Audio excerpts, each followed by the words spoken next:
বাসির বাসির বাসির কিতা এই পরে আমি এই আজকে 3 দিন আগে দেখলাম তুই না 2 দিন আগে দেখলাম পরে ওই টলির মাঝে বিমানবন্দর তুই বিমানবন্দর ঢুকতাছ ওই ফেসবুকের মাঝে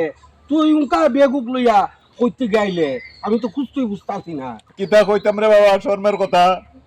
আমি বিদেশ যাইতাম আমারে পাসপোর্ট টিকিট ধরাই দিছে আমি দুবাই যেতাম 4.5 লাখ টাকা দিছি আরে দিছত বেটা আবুল হোসেন রে ওই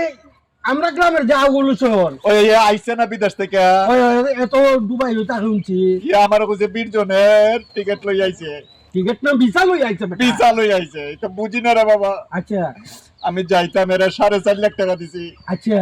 এরপরে আমারে নিচে নিয়ে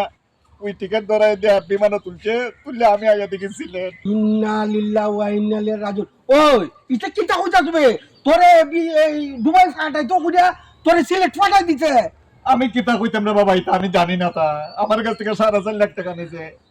আমি শর্মাইয়া চাই যে আর মনে হয় না ওই ইয়ে কই কালাম না কই এ তো বিদেশ হ্যাঁ